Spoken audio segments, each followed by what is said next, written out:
Good morning. This is Maitreya from the mission of Maitreya in Albuquerque, New Mexico. How's everybody out there in the internet?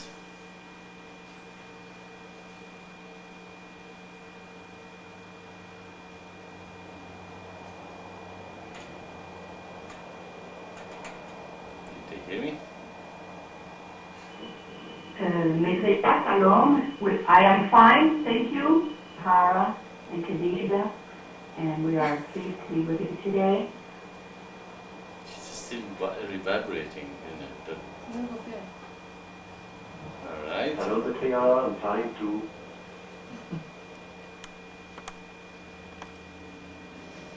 Hello, Maitreya, and all of the mission. All right. We are fine here, Maitreya. Thank you. All right. Well, I, as usual, will be here from 10 to 12 every weekend, except next week I won't be here. But we will have a Satsang going on for those people who will connect to the mission next week, Saturday.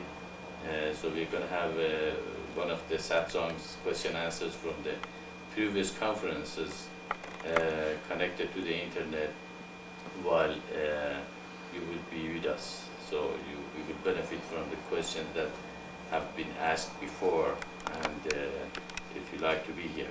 And the news, I received your video, Tahira. It's very good, it's well done, we might use it. We are still, we are thinking maybe when we receive the video from everyone and when they do the reminder, maybe take one part from one reminder and another from another reminder. And of course, if you want to go ahead and make another one which you feel more professionally done, that would be fine too. And you're correct, there are some parts of the reminder that has to be a little, edited and corrected. Otherwise, it looks good. I will be here, and I'm open to questions or any discussions you have there here in the mission or in any other branches in the mission out there. You go ahead, and the line will be open.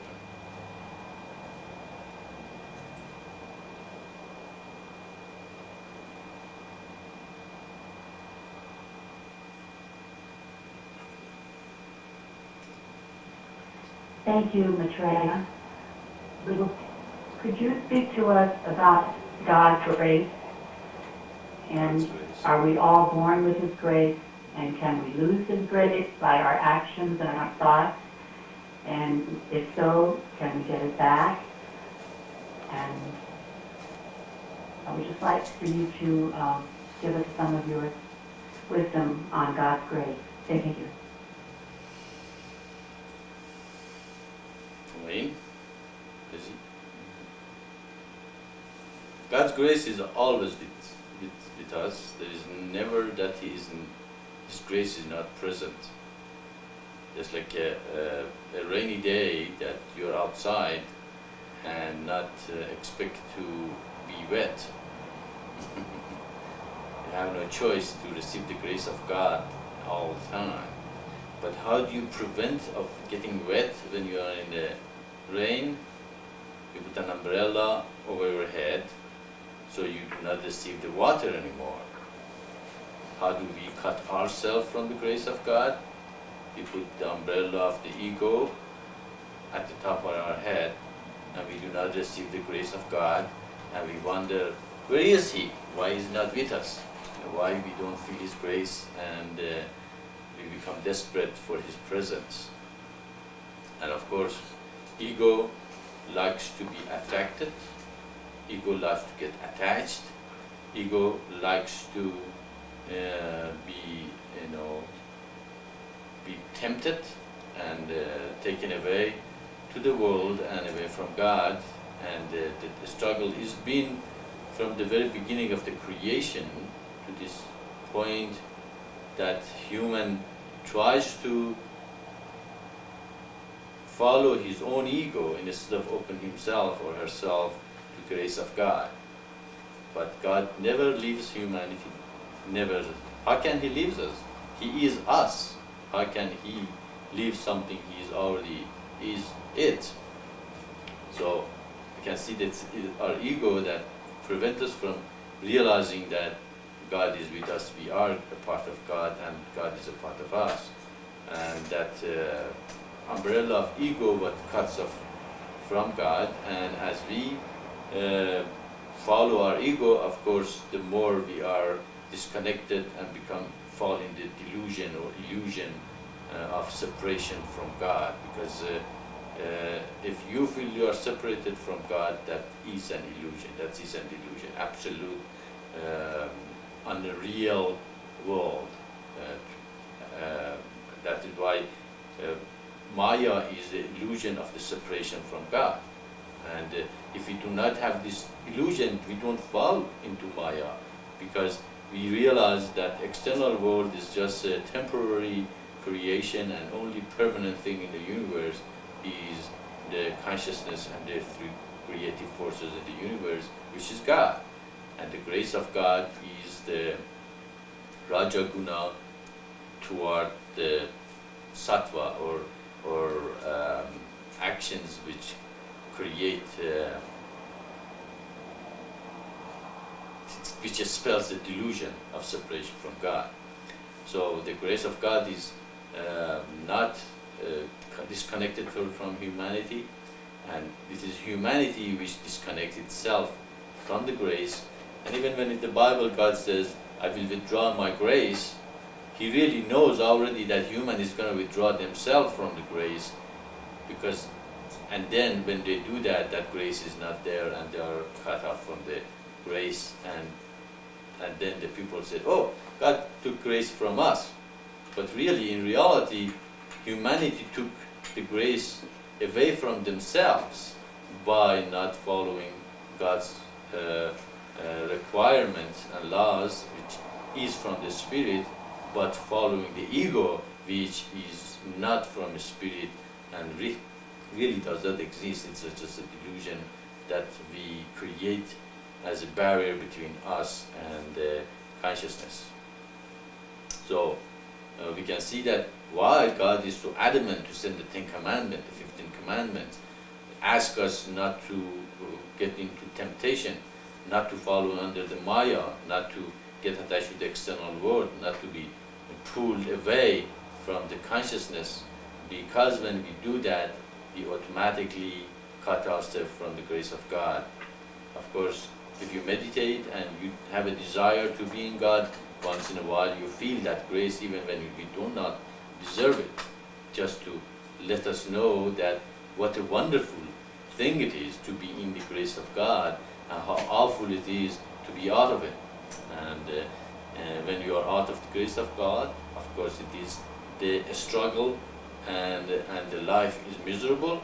We are miserable, we have a lot of problems, we start blaming everybody else for our problems, but really we have to look within ourselves and say, well, really all the problems start where? Within me. There is no other elements out there that make me miserable, and the only thing really everybody needs a minimum physiological and safety need. After that, any other misery that we create is our own mind and is our own creation.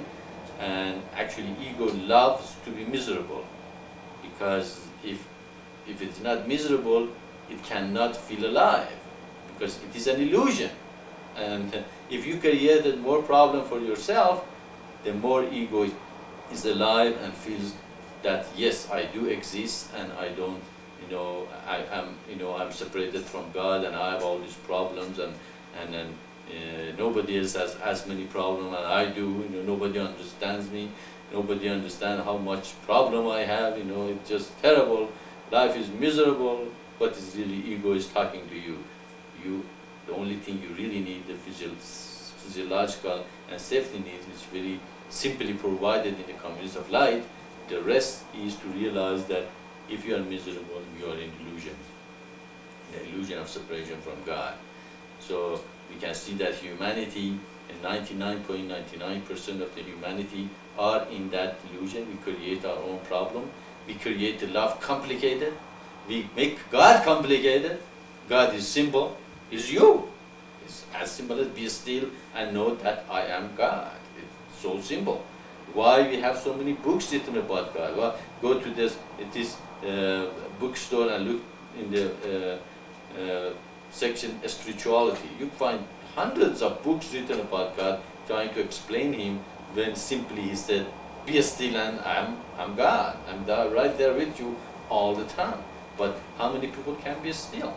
They can't. They have to drink a lot of coffee and drink and have a lot of these problem in their life, and their mind goes, very fast, and they have a lot of these things to do, and they cannot simplify their life because they don't want to create the communist of life. Another thing communist life does, it simplifies the life. Everybody takes a corner of the problem, and after a while, you don't have much of a problem left in the community. We have been living here for 7-8 years, and every Saturday is almost 99.99% of the time we don't have any problem. Nobody can come up with a problem. If there isn't a problem, it is resolved very fast, and the rest is thinking about God and meditating and do the chore after community, and it's after that everybody has extra time to do meditation or whatever they are supposed to do. So ego cannot simplify. Ego loves to complicate, and the more complicated our life is, the more ego feels alive, and the more separated we are from God. So we can again go back to the community of life, eternal divine path, simplification, bringing the God's words to humanity and following His commandments and His way, which is the way of the Spirit. And that is when we receive the grace. Grace is not there, but because we are in the illusion of the separation, we do not receive the grace all the time. Because we have a mind that wants to make us feel miserable and unconnected to the Spirit. And that is your birthright, to receive the grace. Everybody received the grace. And of course, man was more egoistical before Christ came. Christ came and He showed the way of receiving the grace. What did He say? Who is the greatest in the kingdom? The humblest is the greatest. So, how many people have humility? To be humble, to humble themselves in front of God, to receive of God. Everybody says, "No, I'm number one. I don't want to listen to Maitreya or anybody else or any prophet. I will listen to my own ego. I know better than him or God or the Scripture what is correct as what is not." And the Scripture says, wonderful thing for us to realize God very simply, and then somebody come around, bring a book like Urantia or hierarchy, or make it so complicated, and intellectual people loves that. The more complicated the story of the hierarchy and the things are, the more intellectual likes it, because it's complicated. Ego has something to deal with. But be still and know that you are already God. It's so simple, It's not intellectual. It doesn't give that much of a satisfaction to these people. So we can see that intellectuals have to come to this realization to simplify their mind too. And if they don't, fine, they can stay miserable as much as they want. But that is not the path of God. The path of God is very simple. Okay? You are already God. You don't need hierarchy.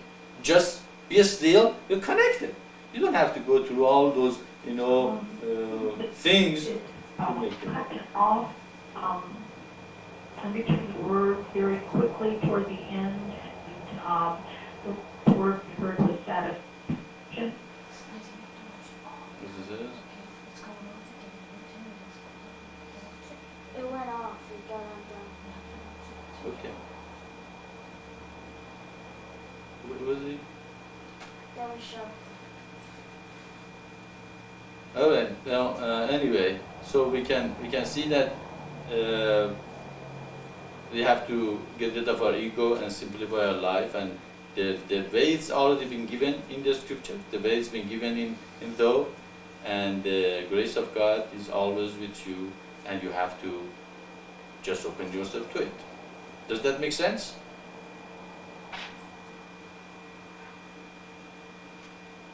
Tell Shakti next time she shouldn't Yes, it does, Maitreya. Thank you so very, very much. cut up in the middle of Satsang.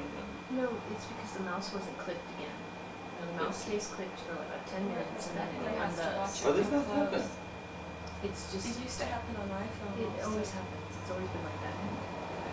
We'll just unclick it.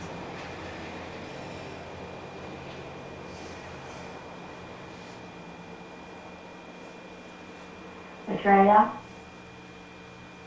Is he open? is, Is is he? there a way that you can turn the volume up just a little more? She's still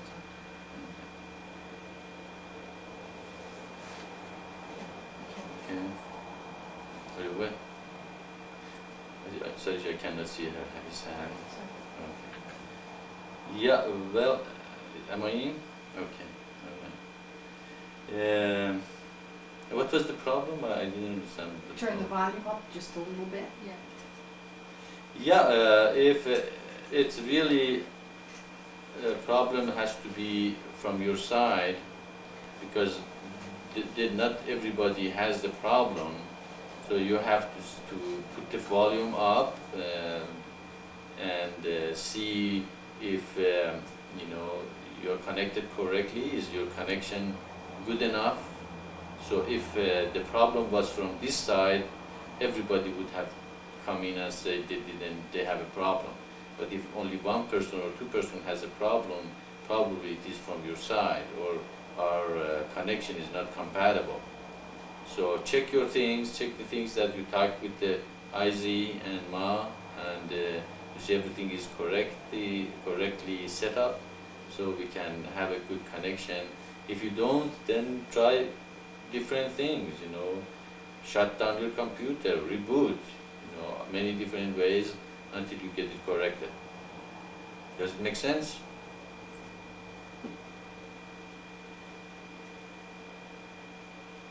Thank you, Maitreya. Yes, it does.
Maitreya, Yes? Go ahead, Ishvara. I had exactly the same problem until you were cut for a while, twice. Twice? Okay.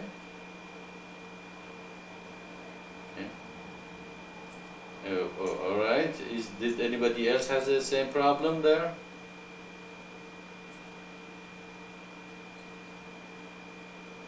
Yes, Maitreya, this is Shakti. Yes, we know about you, Shakti. Voice is being cut. But I liked it. It sounded good. I didn't understand what you were saying, but it sounded God. But yes, you were cut off a little bit, but you're fine now. Okay, can open. Like anybody besides Shakti and Ishvara, did you guys get cut too?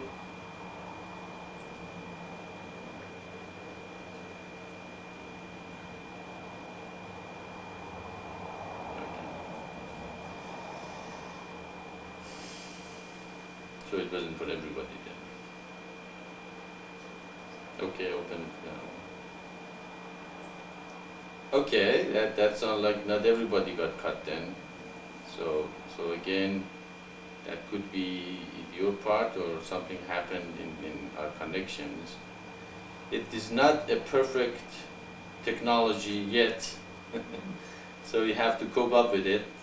It's getting better every day, no doubt about that.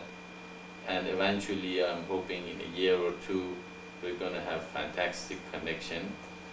And also, if mission had the resources, we would have liked to be connected to ISDN or a faster kind of a connection, which would be more reliable.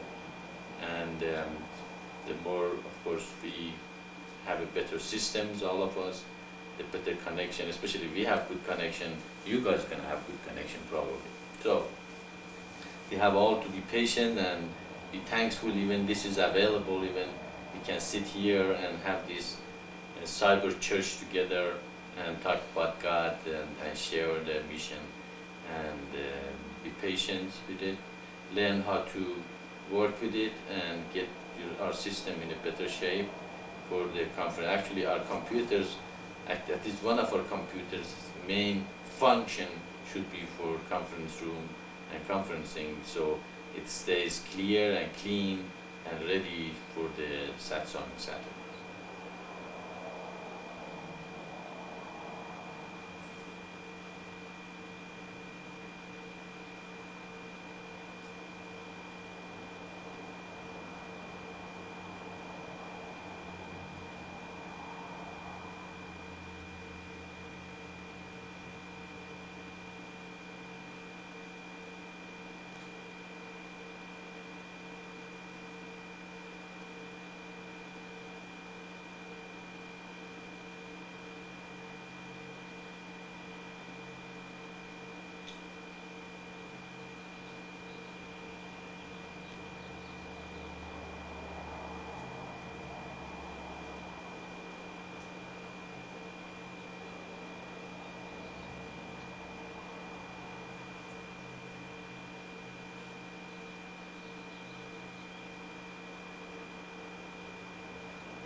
Okay, if there is no question, I'd like to talk something about the praising one another too much, and that's something we all have to be very careful of praising and being praised by other people, and by praising too much other people, you might create a false ego in other persons, and with accepting the praise and feeling good about other people praising us, that is the creation of the false ego, that we don't feel good about ourselves, so we need somebody to praise us so we can feel good. So, so create this ability to praise God all the time and thanks Him for whatever good things come to our ways. And if you are praised, let the other people know that it is God's doing, not your doing, and you be satisfied with who you are, and do God's will as He has instructed us to do. So you will not feel good about yourself because somebody else telling you you are good, but because you are good. So it's very important to be able to love other people as they are, and praise them when they really deserve, and even greater, the person who's praised, to remind other person that is not really their doing, but it's God's doing, and they're not going to get any credit and fall in the trap of I am the doer and I have done so many good things. So in that case, we are trying to get rid of the false ego, and we have to be careful not only to get rid of our own false ego, but not to create false ego in other people. Okay, it's easy to do that by creating false ego in other people. We are abstracting their progress to God and creating an ego in them that will cut them from God's grace, as we just talked about. So let us meditate on these words and be able not to be abstract in our own spiritual progress and in other people's spiritual progress.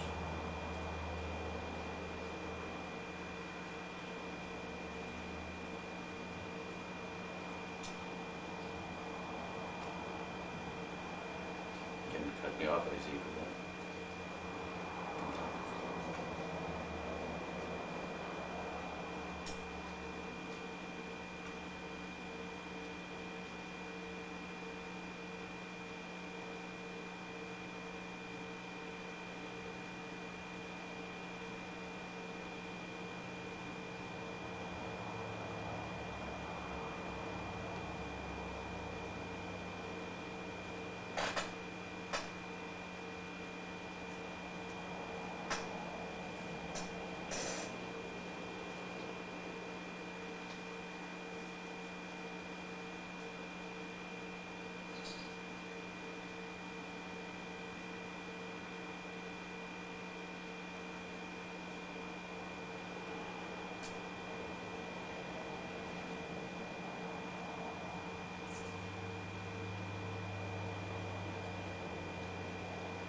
Them the news that we sold the house again. I think it's not that important. We can get it in the news when we move that we're not gonna have Satsang or something. Yeah, That so we're there we moving. go. I have a question. Sure. Okay, you want to open? Ma has a question for us. So apparently people in the mission, they try to give them more opportunity to the people in the internet to ask questions, and usually they wait. If there is no question, they ask the question. I think that was the arrangement they made themselves. So Ma is gonna ask a question here. Should we put a little that way so in case she has more room? No, this side, sorry, this way. Yeah, now you have more room, huh? Okay. In Tho, I was wondering if you would speak about this verse, Maitreya. It says, in any major evolutionary leap, it is a mass change in the ethereal body of those who have reached a higher level, which dictates a new environment. Then, in such an environment, new beings with new genetic codes appear. That is why we can find mass extinctions of those who have lagged behind, which occur at the leap periods of evolutionary intervals.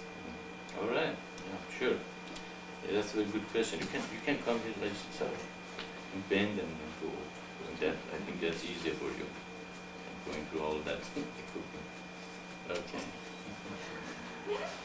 All right. The question is that in though we explained that in an evolutionary process, the first step usually occurs is when a mass change happens in an ethereal body in the universe before the evolutionary process takes place on Earth or in the universe or in any world. And it's this is absolutely reverse of the evolutionary, the theory of evolution in Darwin's theory. Darwin's theory says the conscious or the animals adjust themselves to the situation.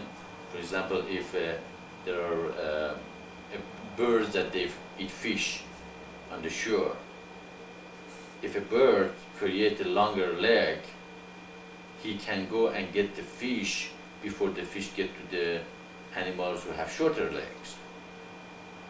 And if he creates even longer leg, then he can go deeper and get the fish before he get to the shore.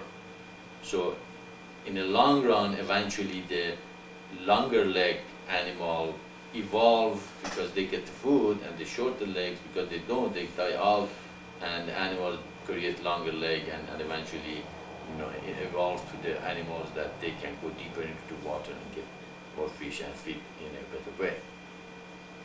In this theory is the survival of the fittest. Whatever is fittest survives. Whatever is not, is a very jungle mentality that if you are better in getting food by yourself, you are going to survive and the rest won't. In this explanation, though, it says even that before that happens, there is a evolutionary mindset occurs in the ethereal level of the universe. Or in other words, God decides to create a new evolutionary process.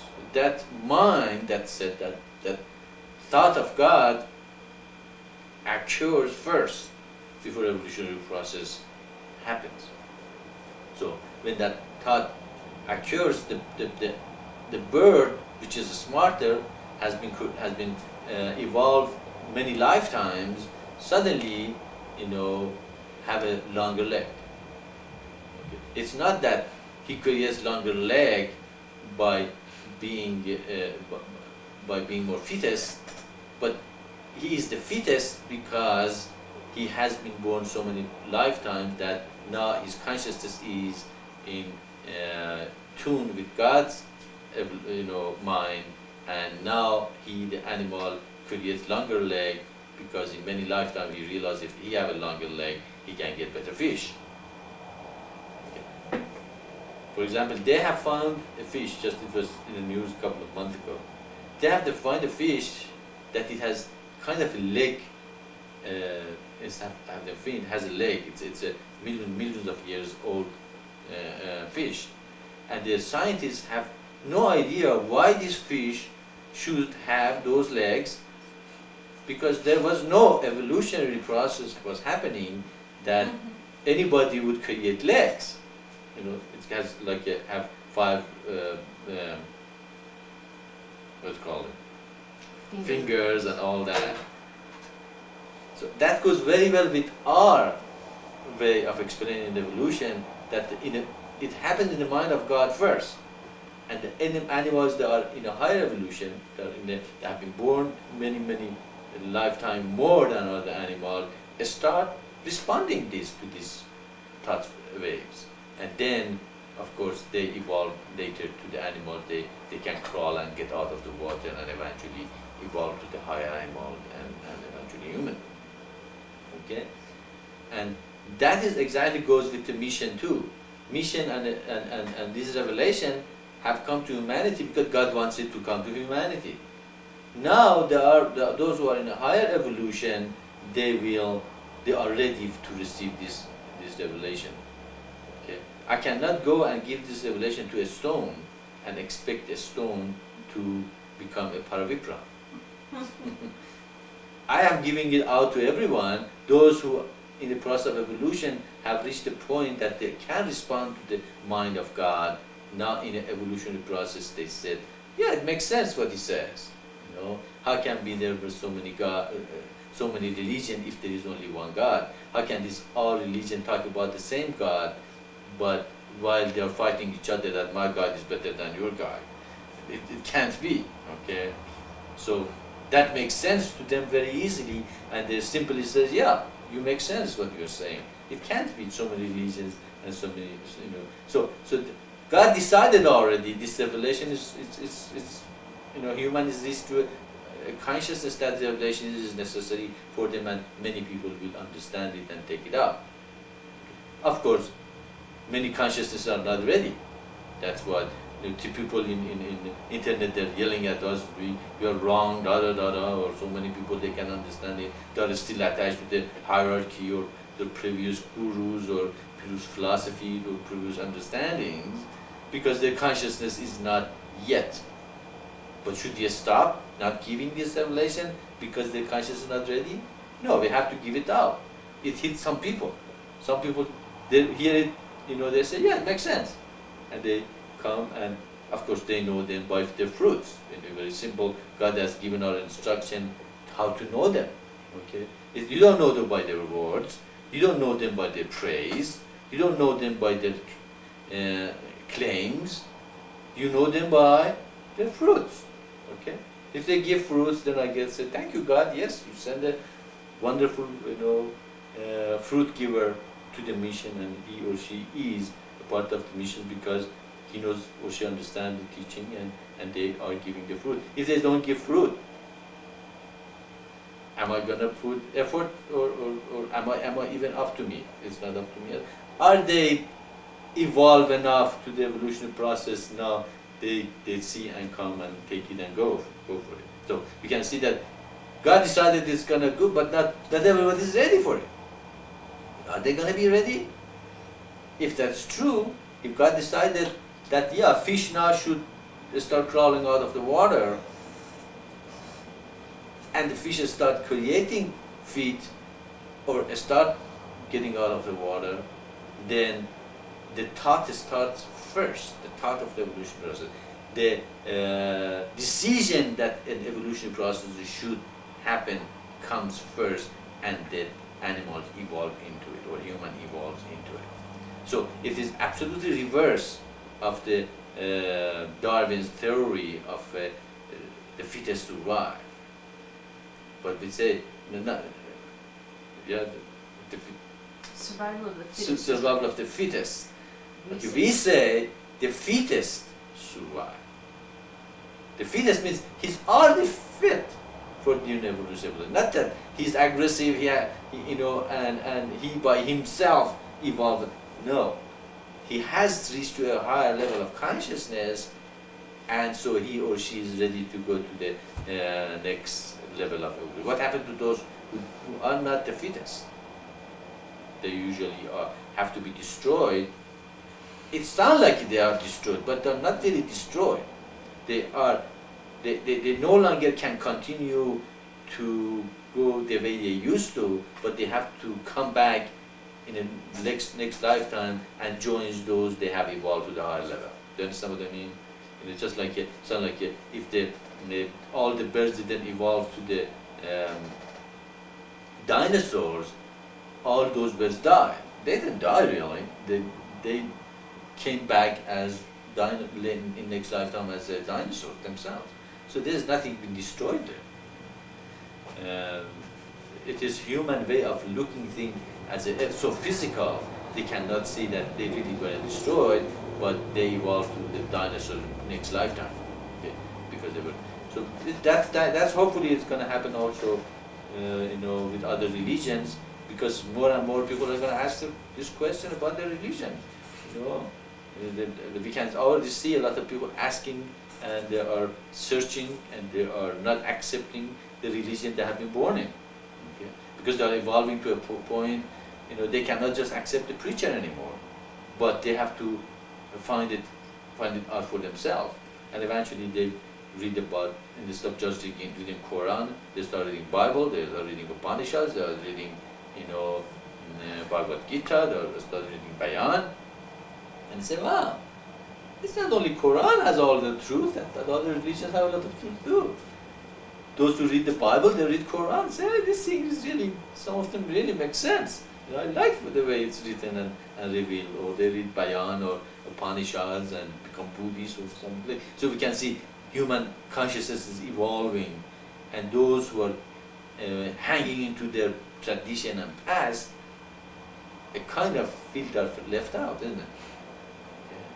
And that's exactly what happened. Next lifetime they gonna come, because they feel left out, what they're gonna do? They're gonna become fundamental Christian or Jews. The next lifetime they're gonna be open to other religions. And then they're gonna be confused, and then suddenly they hit up the missions petition and say, yeah, that makes sense. Yeah, all sent by God. Okay. So that's why I'm not worried about the number. I'm saying don't worry about it. If it's God's will, it's gonna happen. Okay, if God says, okay, this is the time for this revelation, and this next evolutionary process of human consciousness is in such a way toward the unity, why do you worry about it? Just act. Do you love it? Do you understand it? Do you like what this revelation?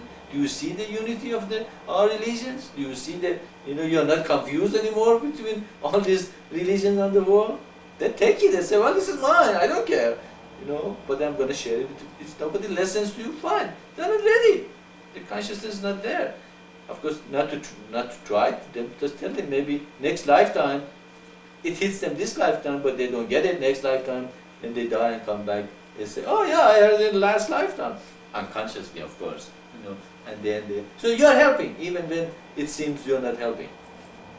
And that when you seek the way of God and the evolution process and how it works, you're more flexible. You're more flowing. Okay, instead of getting bogged down with the appearances and something that looks so awful right now to you, but is really not in the Word of God. So in that sentence, you have to realize that the decision is made by God first, and then the evolution process happens. It's not that it's a survival of the fittest. So you should be aggressive, but the fittest survive. If in many lifetimes you meditated, you realize yourself, you realize the emptiness of the external world. When you reach to this point that revelation comes, it's easy for you to pick it up and go. But you are still attached to the external world. It's hard for you to do it. Okay. And I'm not going to spend my time, energy trying to change your mind. It's up to you. And if you want to go to the world, go to the world. You're not ready for it. Go there and have fun. You think you will have fun, but you're not. But if you're ready, you will say, okay, I don't want this world. I'll just drop it. I come here and I want to do the mission and manifest. Same thing for the evolutionary process. When the birds reach the point they have to become dinosaurs, those who have been birds for many lifetimes and ready to become dinosaurs, next island like that, they start look like a dinosaur more, like a bird, like that bird. And eventually, little by little, those birds didn't make it the first wave, they made it in the second wave, third wave, fourth wave. So we had more dinosaurs, and some of birds seem to be distinct, but they really didn't wasn't distinct. That's why some people are so adamant the animal wouldn't get distinct. You know, I'm not. You know, fine. Maybe that's God's will. You know, they are distinct. Okay, and they come in the next lifetime in a different, you know, way, or in different animal. Okay, so we can say again the human understanding is flawed, and we think at the things in a very narrow way. Okay? We expand our mind. You know, of course, I'm not saying that we should take a shotgun and kill all the spotted owls. Okay, I'm not saying that. But of course, we have to give them all the opportunity they need to grow up, and environmentally we have to support them. But we don't have to be so sometimes paranoid about every little thing happens, you know, on the earth. So that is why we can see suddenly a massive things happen in an animal in the past. The reason was those animals were ready to go to another level of consciousness. They weren't needed anymore. Okay. And because God decided this is the way it happened, and that's the way it happened. So our explanation of evolutionary process is a little different.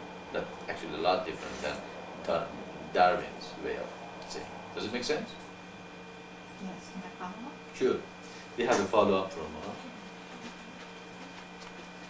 yeah, come on.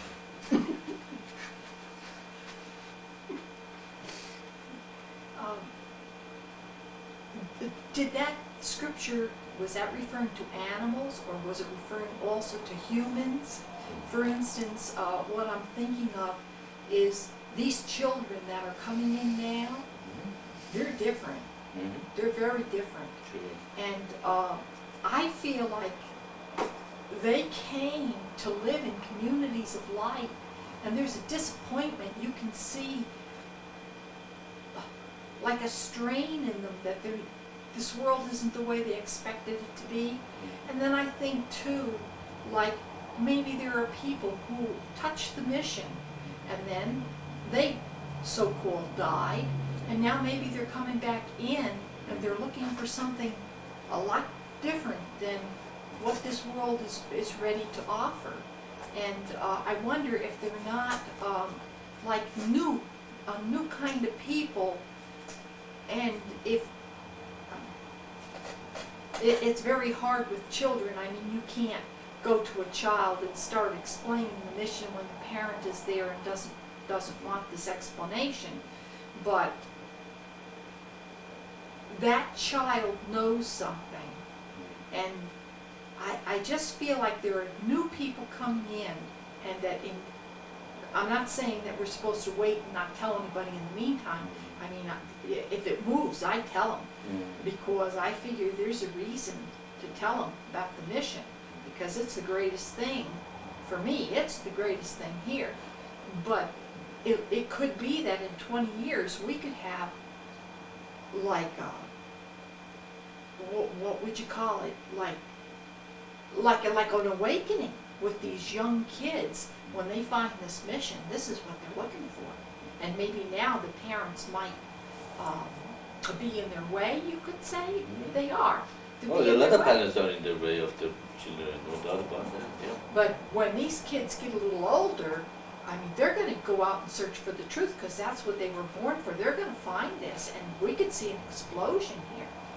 I think. So your question is if it's happening only to animals or to the yeah. To the humans. Yeah, you are absolutely correct. As we said, you confirm exactly what I was saying, that you know when God decides something to happen, it starts happening.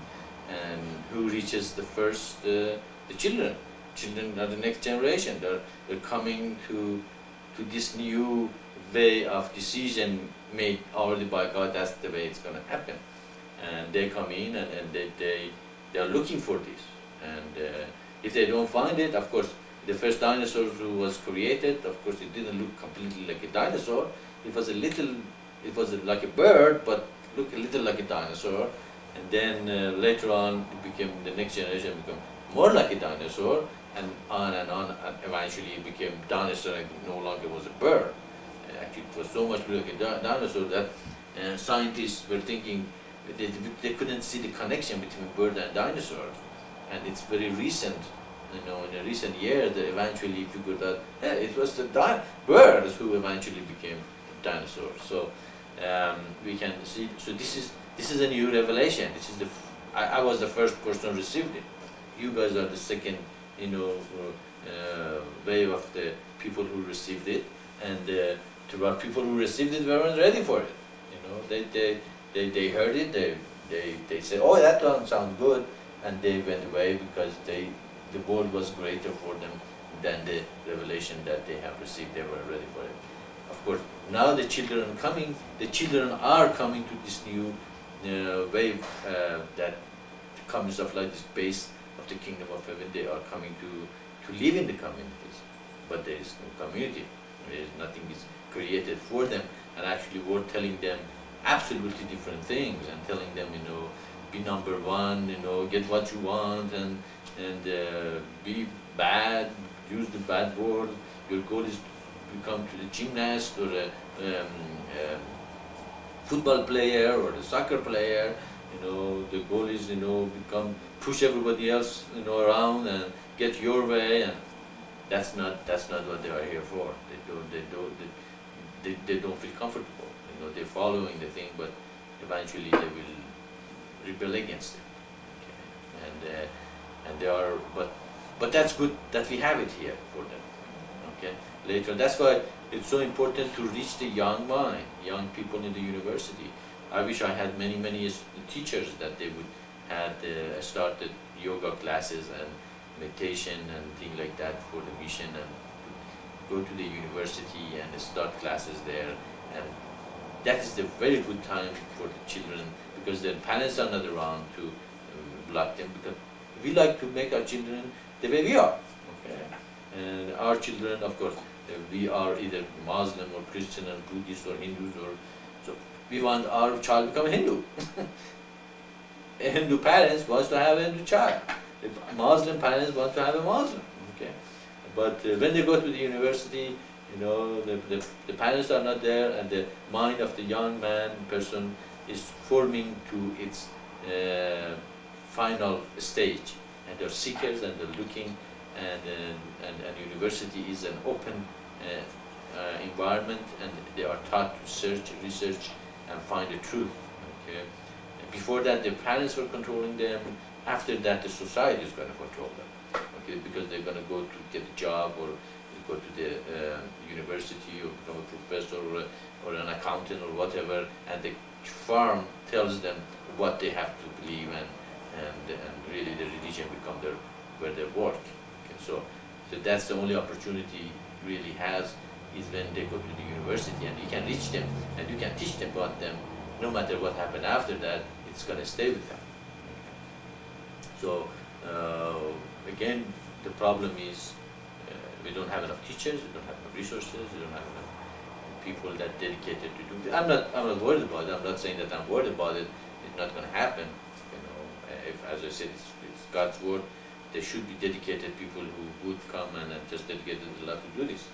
And as we create more people who understand this teaching and creation of the communities of light, a lot of those children will find the place that they're looking for. Okay? And they will find and come and join the communities of light, and they will reach the satisfaction, and they learn how to create communities of light and live in it and be in it and be comfortable with it. Okay? And but we are just begun, okay, the process. Okay, we probably are a little anxious to see this thing happen. Okay, and I understand that it's natural, it's human to feel like that. I like to see this thing happen. I know, but no longer I'm not that adamant about. I'll rather see dedicated people to the mission than I push them to be dedicated. You know what I mean? I used to try to make people dedicated, but the conclusion is they are either dedicated or not. It's not up to me.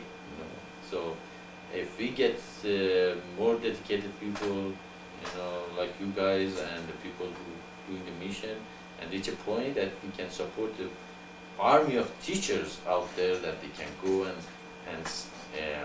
establish, centers all over the world for the mission and eventually create the children that they live and love the mission. We can create the kingdom of heaven on earth. But if that is true, if God decides and then it happens, and if we believe this is God's will that we are following, and He already decided to happen, so why do you worry about it? Just live our life, live a good life, good productive life, and at the same time praise God for He has chosen us to be a part of this process, and it's going to happen. So God's work works in all levels. It works for the animals, even plants have the same thing. Okay. Minerals, they all listen to God. The only people who think doesn't listen to God is human.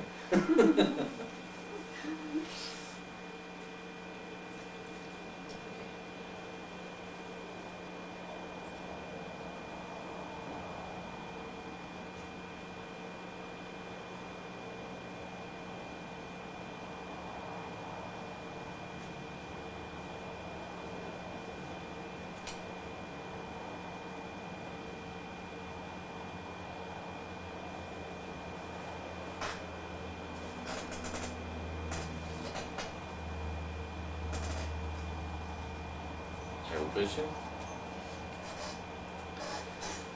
All right, we have another question. Kyosha has a question for us, and we'll ask it. This is from Tho Commentaries on St. Matthew. There's commentary that Maitreya wrote to the Bible verse that said, "He that receiveth a prophet in the name of a prophet shall receive a prophet's reward, and he that receiveth a righteous man in the name of a righteous man shall receive a righteous man's reward." On your commentary, Maitreya, you wrote, "A person who can see a prophet and realize his divinity is at the same consciousness as the prophet. This is true about all people. Those who see the truth and righteousness in others are at the same level as they." I was wondering if you could explain what this means. I guess it's hard for me to understand that just because a person can see the light or see the truth in another, how can they actually be at that same level as the other person?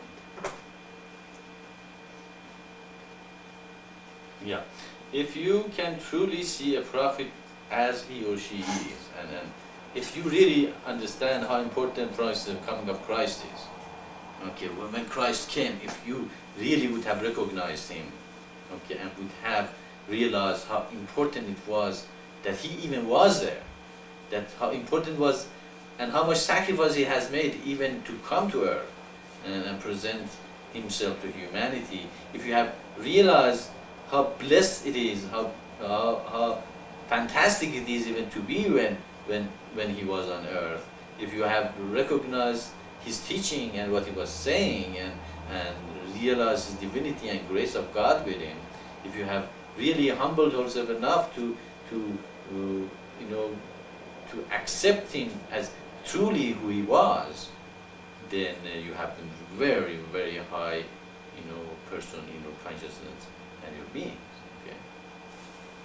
Then you really deserve to be said that you were in the same consciousness as He was. Okay, because you have recognized Him absolutely, completely as you should, and you have.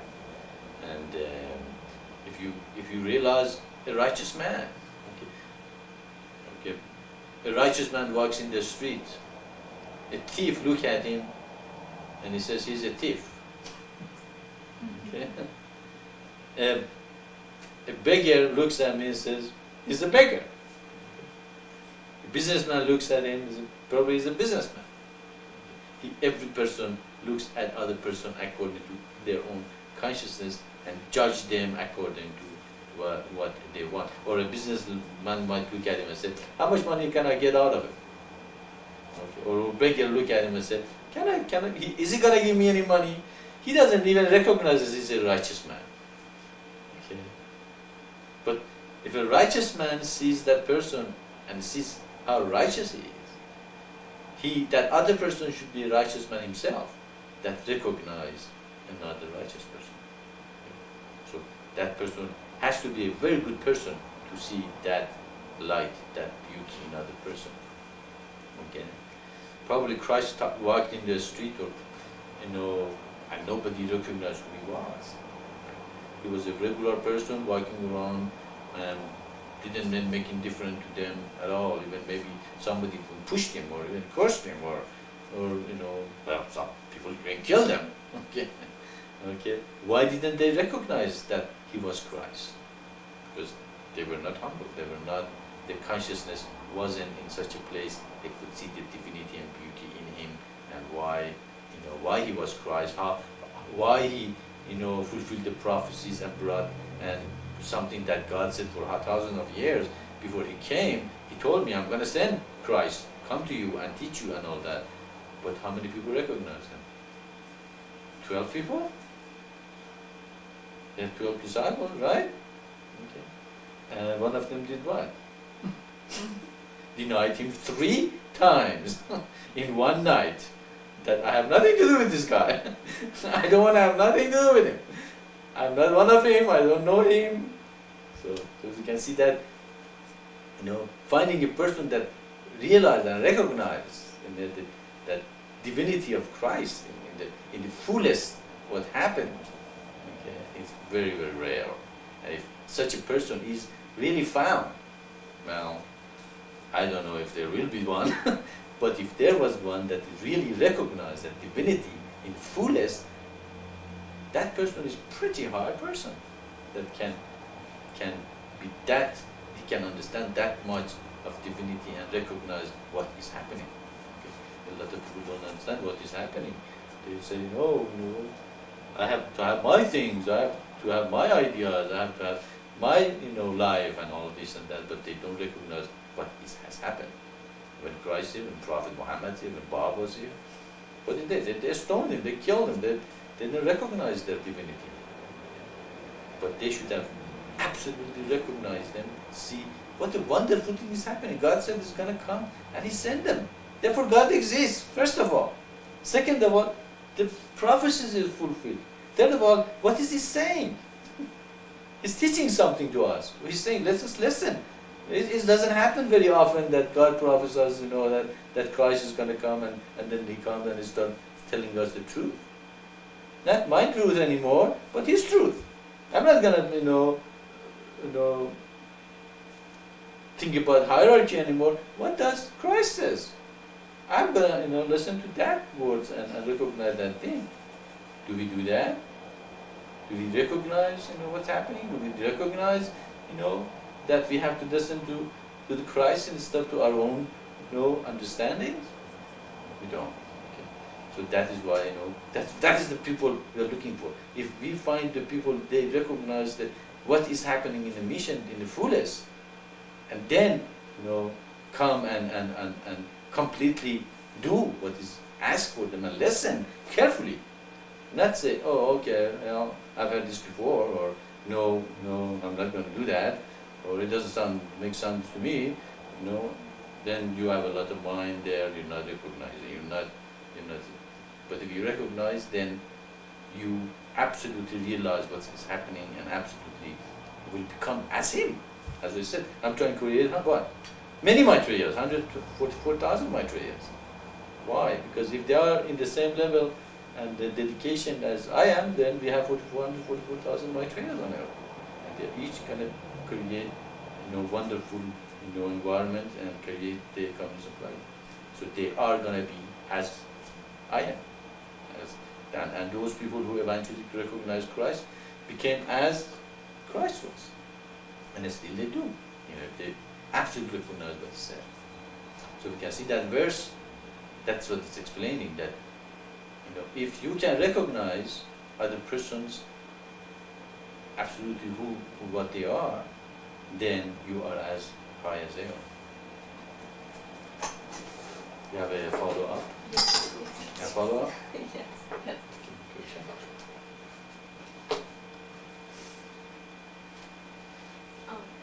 So, for some people, at the time that they're recognizing, say that they recognize Christ was God's prophet, maybe would we say that they're at that same level at that time, but not necessarily that they're at the same level like.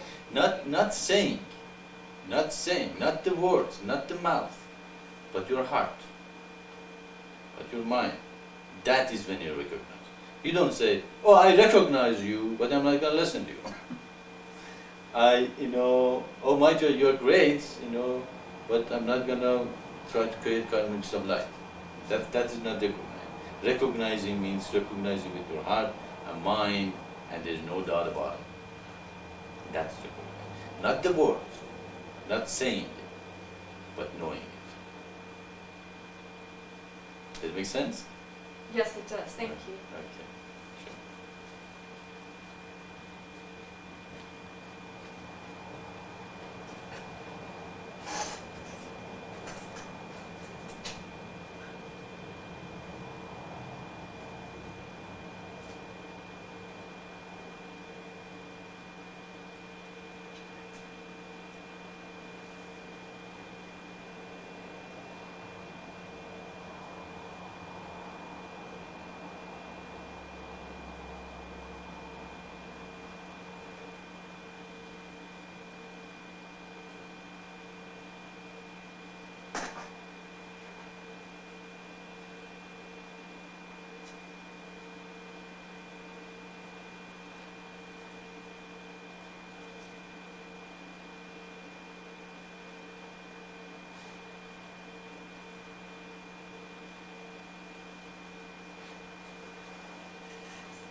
Hey, it sounds like a mission going today. We have another question here from Sarajit this time. Let's see. What's that? This is on a totally different topic, but my question had to do with the aging process. Just what happens as you get older spiritually. To me, it seems like your intellectual abilities maybe decrease or are slower, but yet your intuitive abilities increase. I've noticed this at work with physicians that are older. They don't spend time with the details, but they kind of feel like what's happening with the patient and make a decision because of their past experience, because of what they know, but they're not as intellectual as they used to be.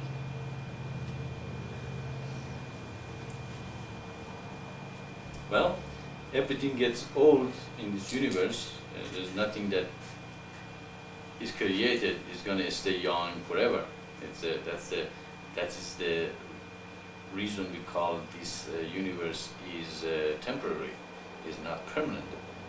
Anything is not permanent will deteriorate, and will be eventually destroyed.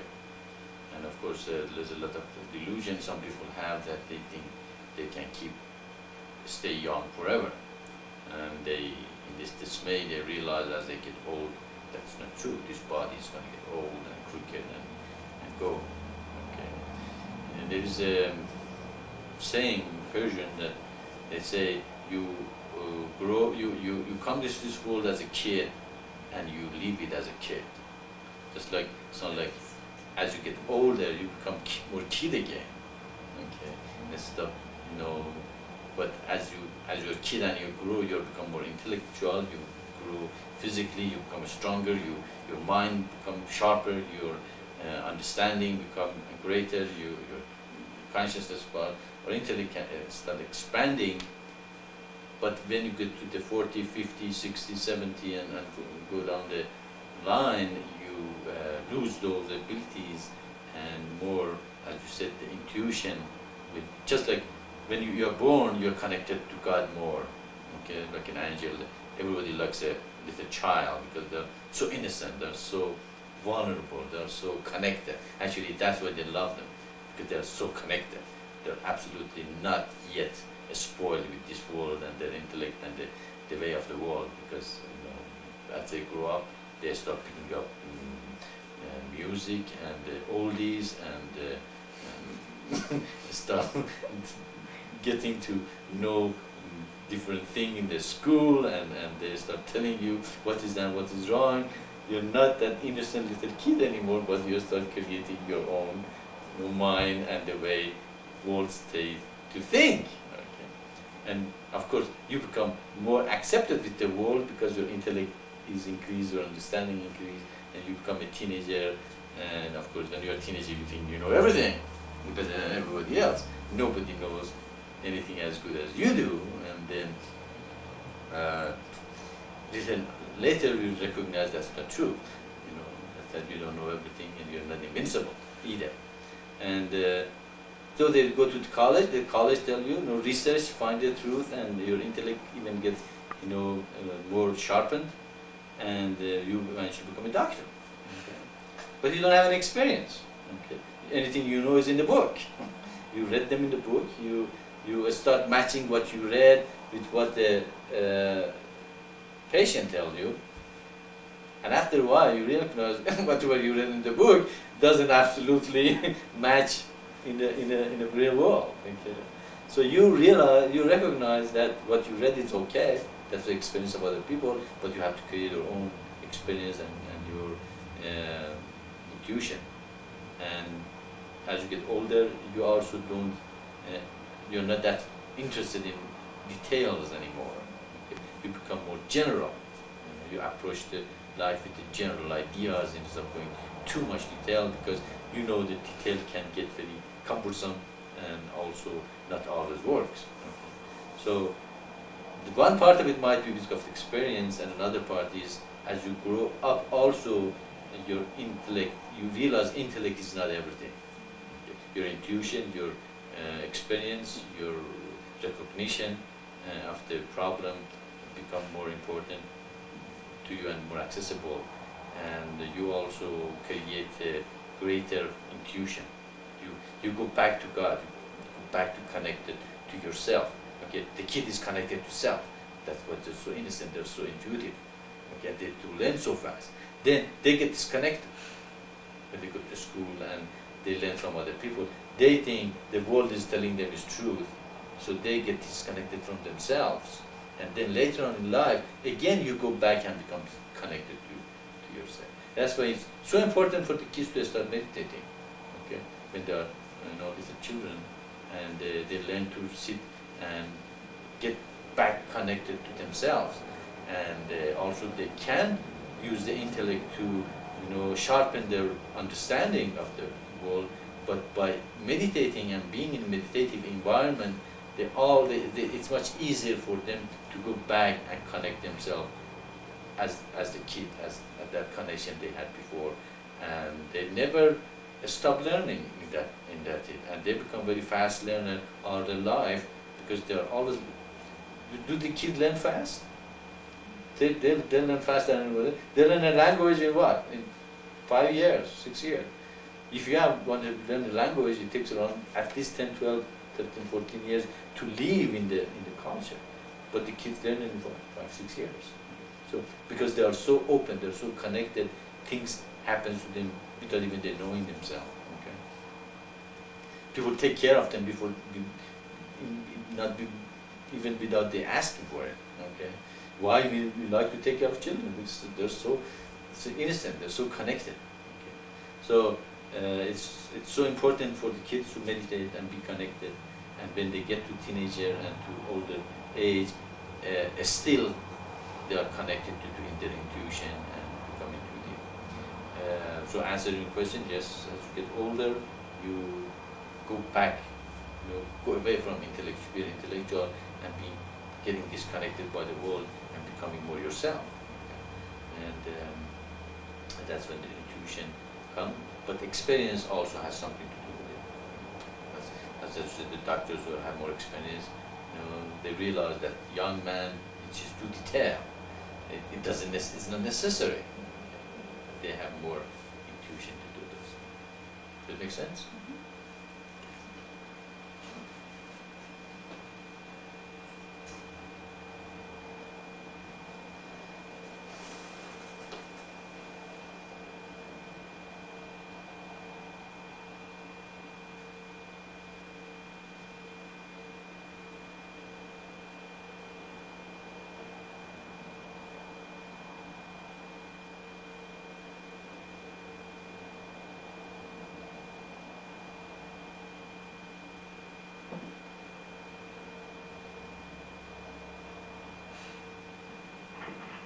Maitreya, I have a question that sort of goes along with this answer.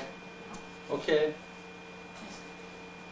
How does this aging relate to the theory of the meditative state whereby one, as a prophet, a guru, or yogi, is able to extend their life by many years through disciplined breathing habits and attunement with the heart? You know the stories about yogis who, through discipline, and they're able to extend their lives, and how does that relate to The spirit, physical body, emotional body, and psychic body all are connected to each other, and of course all of them derive their strength from spirit. We don't have any spirit, then we die. The body doesn't function anymore. It just doesn't. The reason that this body functions, really, body is just a bunch of chemical and liquid and things. The reason our body function is because of our spirit. Of course, if you read the Bible, even it plainly says there were people that live for 900 years. Okay, and how did they do that? Because they were more connected to their spirit, and that's why they could extend their life for a long time.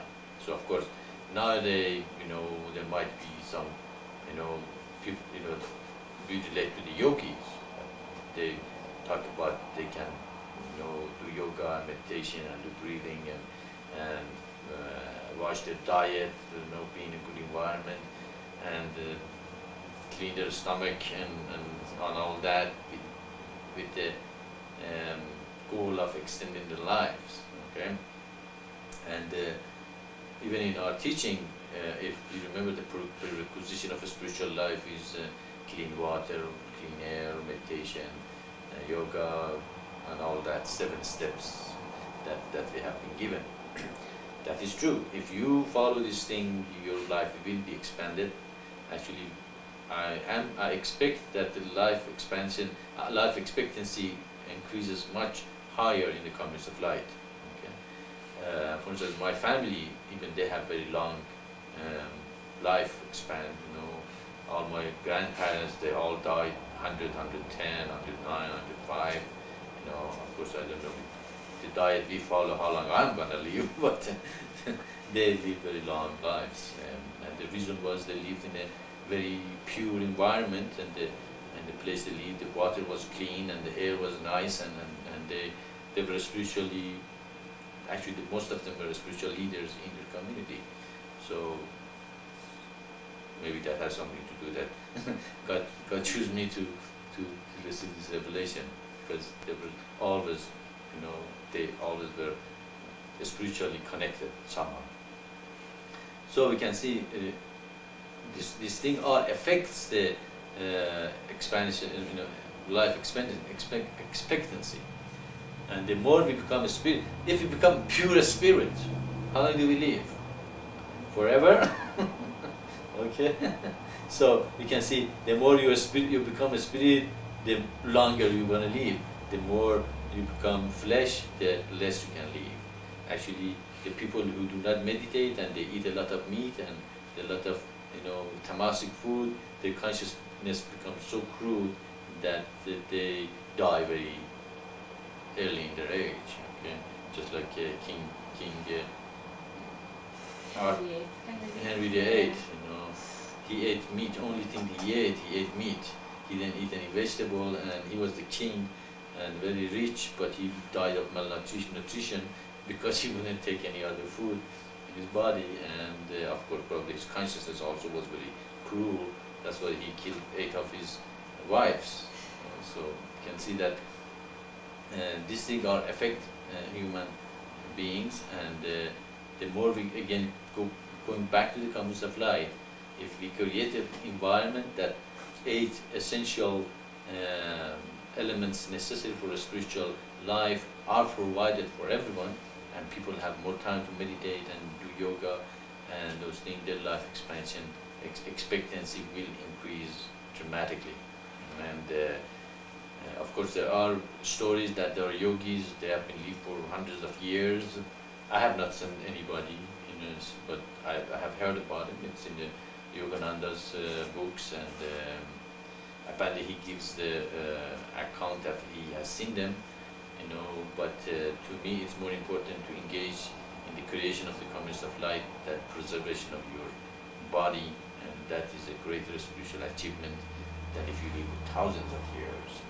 And, so although if there is some truth in what is revealed, but that is not the highest spiritual path to achieve. The highest spiritual path is to meditate, awaken of your spiritual forces, to direct it toward the creation of the communities of light, sacrifice, surrender and submit to God, and becoming universalist. If you get these 5 points, you are greater than the yogi who lived 5,000 years. And so the goal is not to glorify the body, expand life expectancy, or sit there whole day and do pranayam, meditation, and breathing and yoga, and do nothing in your life but trying to expand, you know, your life expectancy. Probably, though, if such a yogi existed, probably he has nothing else to do but do that to stay, to get his body in a good shape. And I think, you know, Christ probably, Christ, Muhammad, or Bob they are greater in heaven than the person who lived 5,000 years without affecting the human evolution to a next step of progress. So again, we can see that we have to see what is God's will, why He has revealed. He has never, in any scripture I have never seen, He has praised a yogi who lived 5,000 years, but He has praised Prophet Muhammad or Christ or Moses, and they didn't live more than probably 60, 70, 100 years. Moses lived probably longer than anybody else. Thank you so much, Maitreya.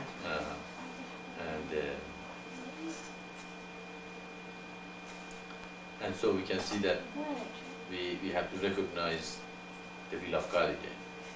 Does it make sense?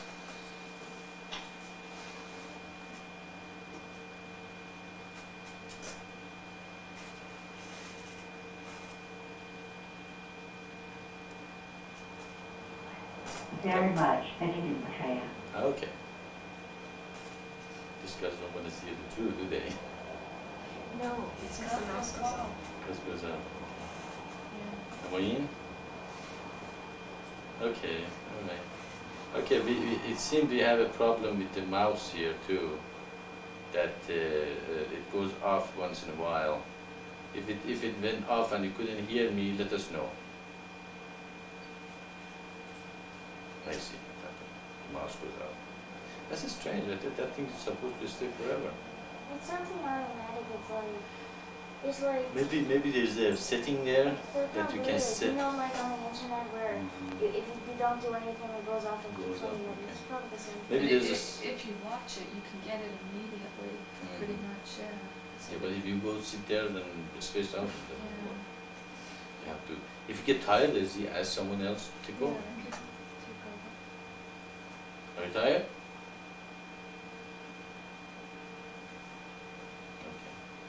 Okay. Kyoshi doesn't mind to take over, do you? No, no, You're tired, Kyoshi take over. So people don't get held up. It's very important. Okay, not get spaced out. All right.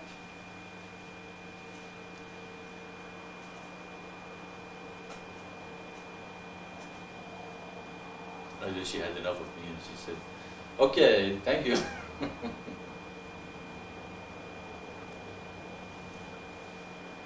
Maitreya, this is Tahara. We're not hearing you now. The last words that you said were we're having a problem with the mouse. All right. Yeah, well, I'm finished with the last question you had, and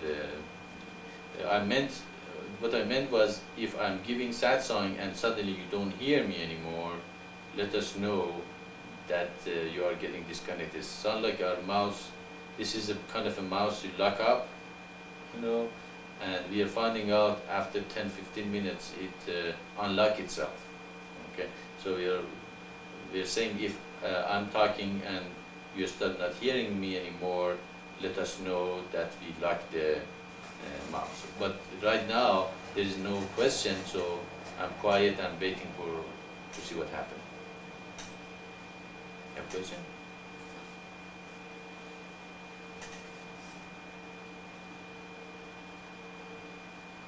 Anybody talking?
Your arrangements with the feast with these guys are going okay?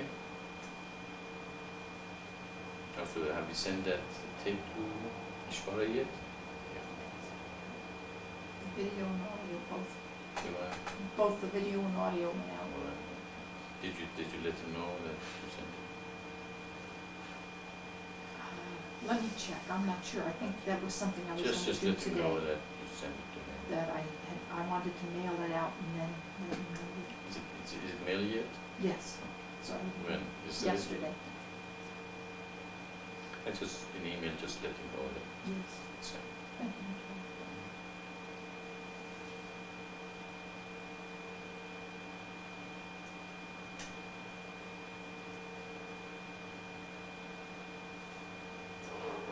Because a good question today. Ivan? He's nice. It's a nice one, those questions.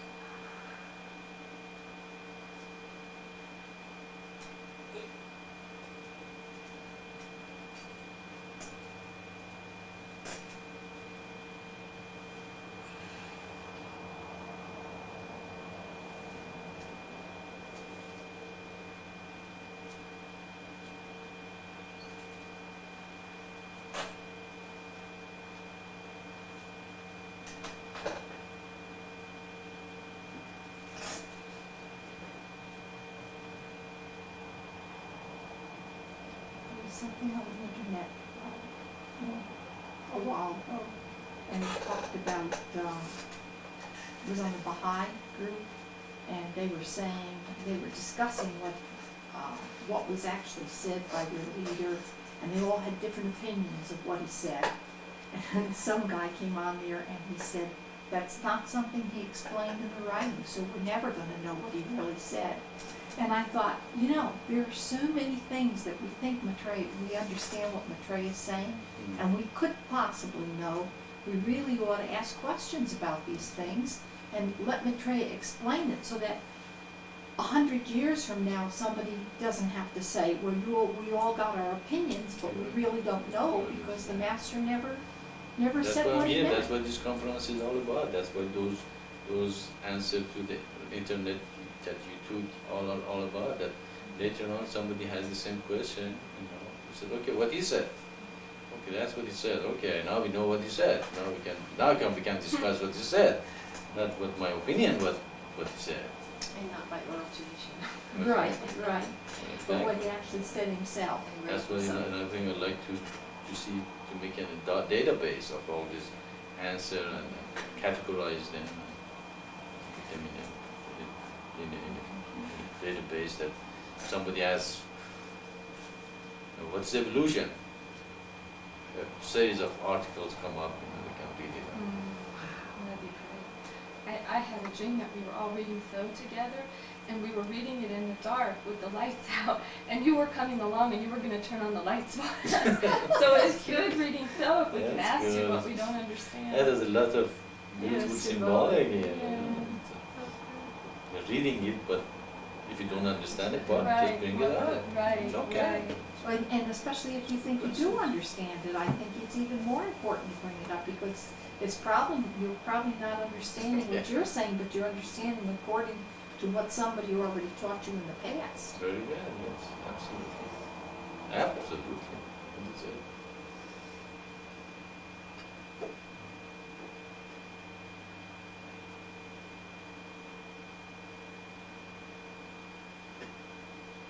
You don't need any heater in winter here. With that light, that heats up the room pretty good, doesn't it?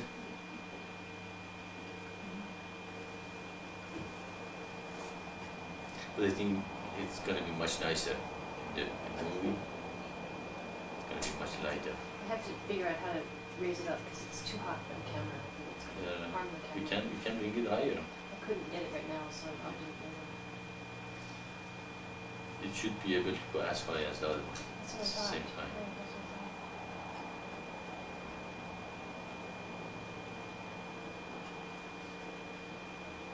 Actually, you have a couple of more lights coming in. Wow. Ooh, how are you going to be able to stand it? Good. Well, actually, it's not as bad as the one, what was his name, Hans. Hans. I remember I sat here, I couldn't open my eyes. It's very You hard get to used see. to it.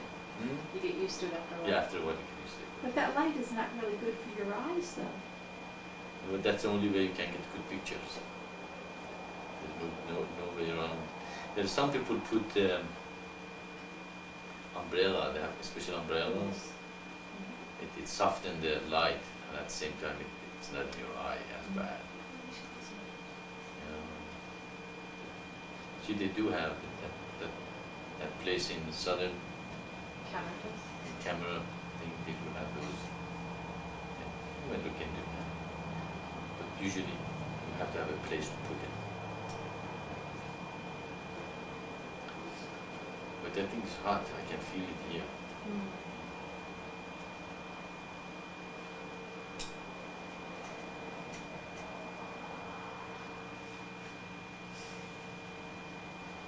Can you feel it?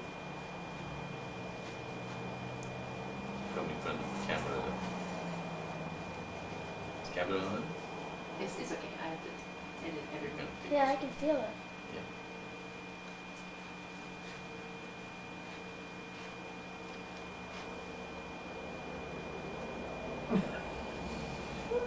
Very hot. I took my hand off because I was afraid of it. If you touch that thing, you're gonna burn.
Well, we sold the house because know that. We're looking for buying another house. Or renting it. I got a 3,000 square feet. Yeah. Well, it's gonna be a very stressful time for next 6 months for all of us. Okay, so all of you have to recognize that and cope with it. Okay, when we're moving, we're going from one place to another place to make a decision, what the decision, going through a lot of process. Some of them work, some are not gonna work. I want you guys to prepare yourselves. It's not gonna be a picnic for the next 6 months or so, or for a year. We already know I'll do great, right? Okay, good. So I just wanted you guys to be prepared. I don't want you guys tell me you didn't know. Well, they'll still have the word.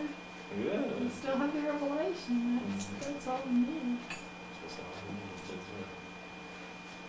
Are you But- still gonna go next week, the car auction?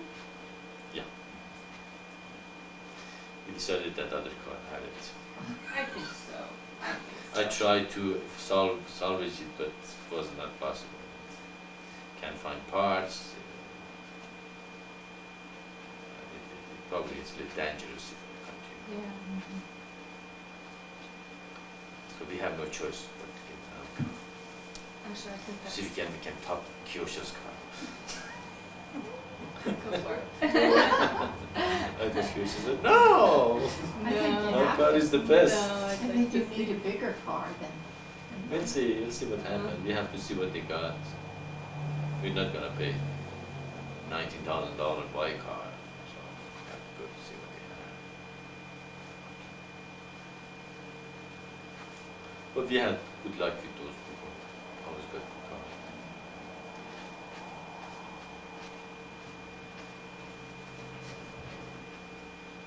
And you still like your car? Very Good much, car. yeah. Actually, I was thinking in the beginning, we talked about offering it to you, but then your car is bigger. It seemed kind of more comfortable. I don't care. Yeah. I drive anything Mm. there. It doesn't matter to me. But when you go fishing, Uh, it'd be nice if you had like the Toyota with a place in the back where you could put your sleeping bag if you Yeah. wanted to stay, or if Like you See one what of those happens. But that's why I'm thinking to buy something that goes to the mountain. Yeah, Yeah. when you go to the mountain. Also, we can you could- carry the things for the garden and things You like could that. put a little mattress in there and you We're have looking your for sleeping something bag. like a caravan or station wagon. Or I like to buy a Jeep. What's it called? Was Cherokee. Cherokee. Or Suburban. Yeah. No, Suburban is too much. I was kidding. Maybe like one of those Jeep cars? Huh? No, the Jeep Cherokee. It's like a It's a Jeep, four it's- by four. You know those. They're very well built. This lasts for a long time. Yeah. They're very useful. Oh. Kind of a utility. You can carry garden thing around, go to the mountain. They're expensive. They had mostly that at the auction that we bought. The car that I got, they had lots of those. Those, yeah, Well, I mean, lots of those type of vehicles. yeah. But they were very high in mileage though. They had 70,000 miles, which is not very much for the Cherokee. We'll see. We'll see what happens. We have to see their list and go look at it.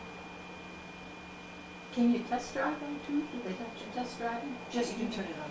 You can turn it on, but you can't drive it. You can go a little back and forth, but you cannot take it with you full speed now. But this car only has 19,000 miles on it. What can be wrong with it? Or 30,000 miles or 35,000 miles.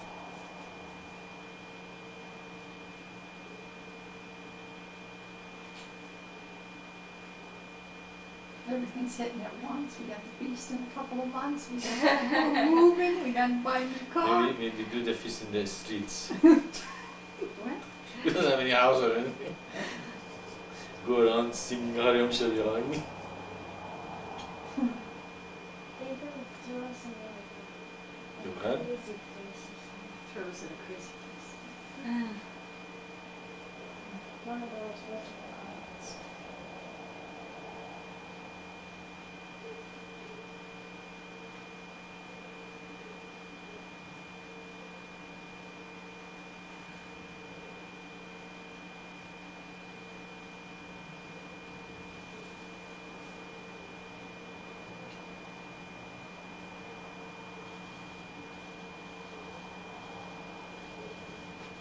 Very nice.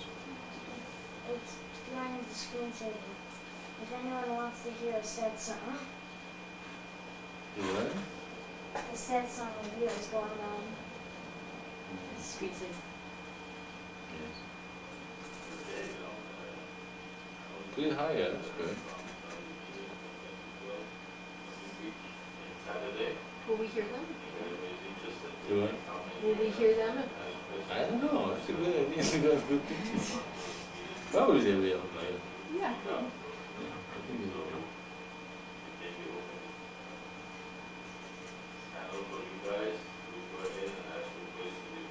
So can you guys put the satsang on tomorrow, next week? Well, you can, Sajipali give you a satsang. Put it on and put the speaker in front of it and let them listen to it if they want. Which speaker would pick it up? These? That probably should. You mean a microphone? Oh, microphone. You can put microphone. Good. When I go to church, once I have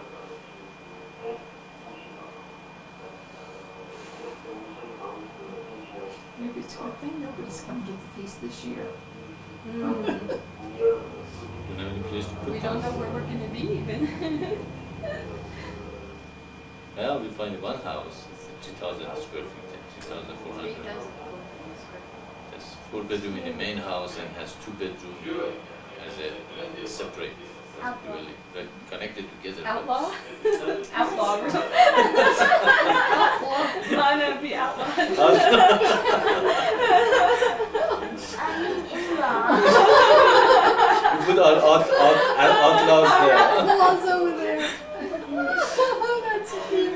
You speak That English sounds- like me, I see. That sounds nice. That's a good one. It has its own kitchen, and I think it's got its own utilities. Yeah, you In have the everything separate 2 place. bedroom.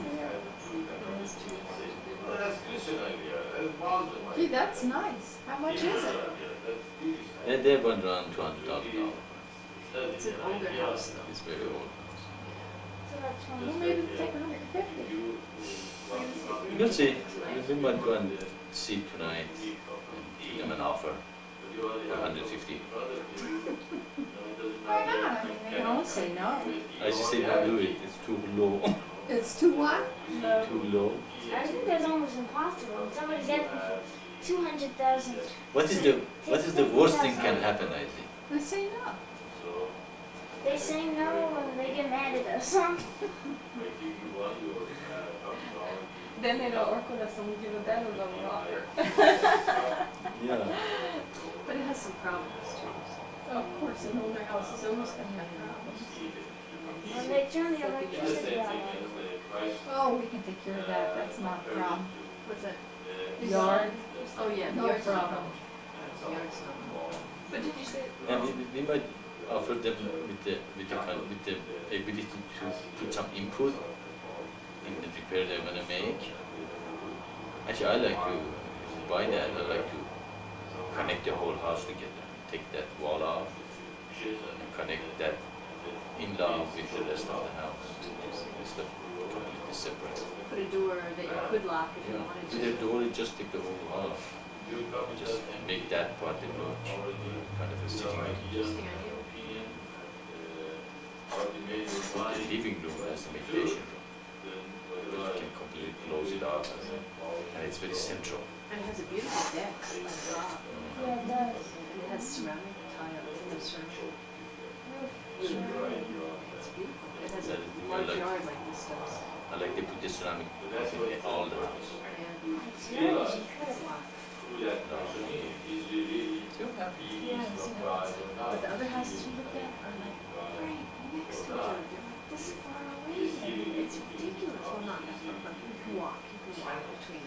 Just one person can walk. It's terrible. I didn't know they were building houses that close here. Where's this one located? Did you say? It's a real angel. It's in. It's an old neighborhood. It's close to the. Behind Yeah. City Hall or something? No, it's north of City Hall. That area. Yeah, north of Southern, but in that area is City Hall. It's an older, very, very nice. Very nice neighborhood. Let's have Carly. And it's near a place. Yeah, I think it's close to where Carlin lives. I went to Carlin's place once. Yeah. And it's near our house, which has purple lights for its night light. I still think that's weird. You are not empty of yourself. This girl probably think we're meditating. Changing color for a while. Maybe we should be. It's always good to be flexible. This thing I wanted to discuss this evening. Come to the meeting. Now I don't have to come to the meeting. Now you can go out and look at more houses, huh? That's the thing. Are we gonna limit where we're going to the Rio Rancho area? You have a limit? I say, are we gonna stay, and we definitely wanna stay in the Rio Rancho area? Not necessarily. Well, I like to stay here because God brought us here and they call the city of vision. So it's And not like also, you said that it's they had a hard time to let us go for this. And also, you said that it might be a good idea to stay in Rio Rancho because all the houses everywhere else are So that close. close together. The houses we looked at last night were more like Paradise Hills area, Montana Ranch. And that's what we found. And they're very close. Yeah. And also the air is better. Yeah. Remember this one place down, remember that place where we had this really God bad- wanted us to stay in this neighborhood.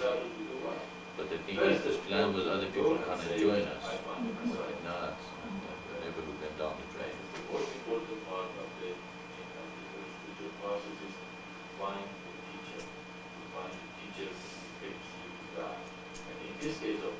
Oh, if God gave me a son, I can't. I don't mind living here. Doesn't matter to me.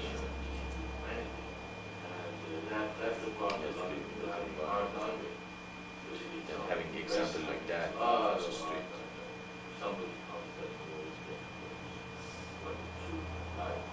Having children is affect your life more than anything else. For the good or for the bad? For both. They said, oh no, I am free, I can do whatever I want to. So that's what I mean. How it's done. Remember that That's one why person we saw all the chip wires and stuff? they go raiding and planting and writing a couple of pages, and I just sit with one sentence. And they get so mad, why are you sending this?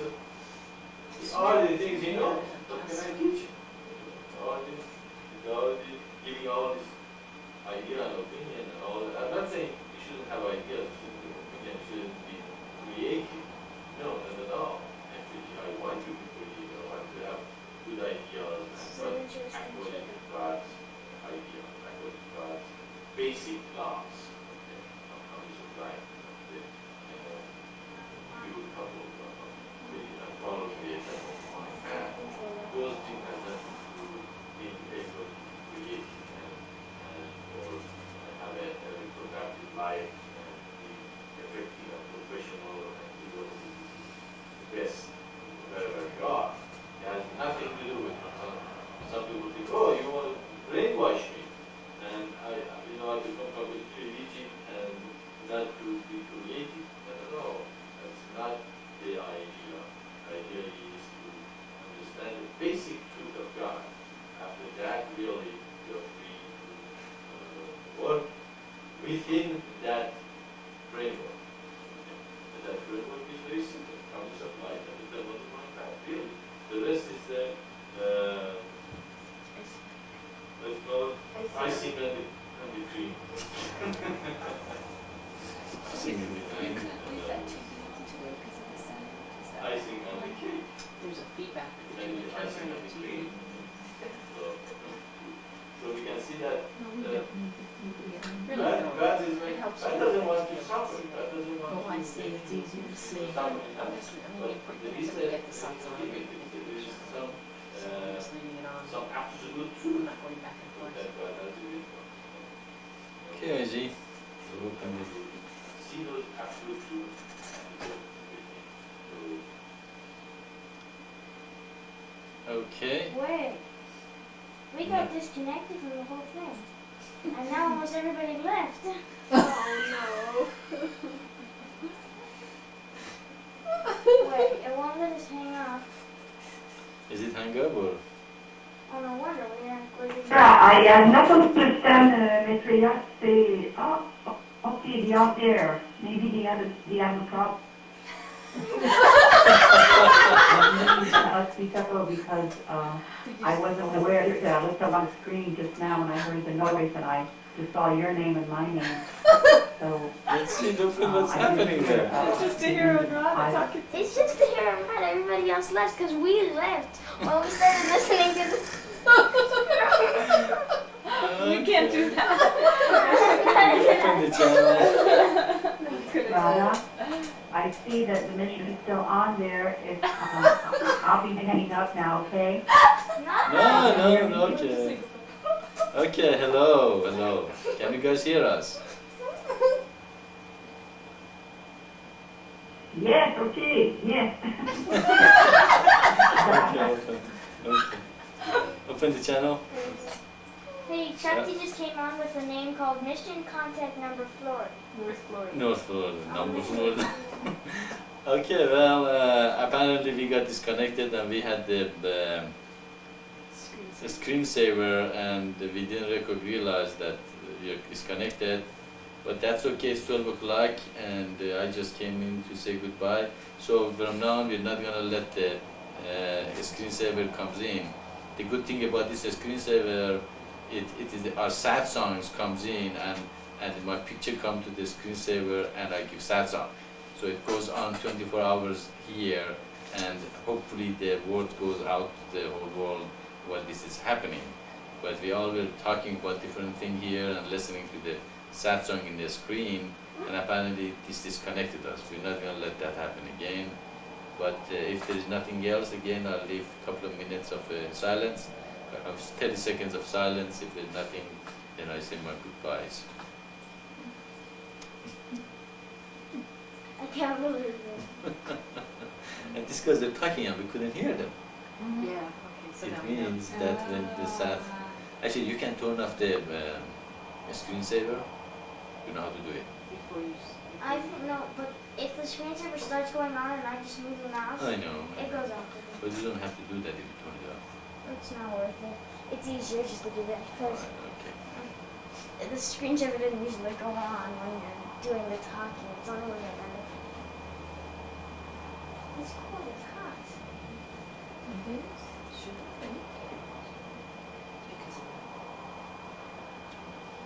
It's putting a lot of electricity. Everybody's back. It's back? Everybody? You're right. But you don't open the channel. Now Sharpie just left. Okay, open the channel, nice. Okay, this is Maitreya again. I'm still waiting for feedback from you, some of you from the CD, and also waiting for the movies from everywhere, wherever you are. And if there's no question or anything, I say my goodbyes, and I see you not next week, the week after. Salut.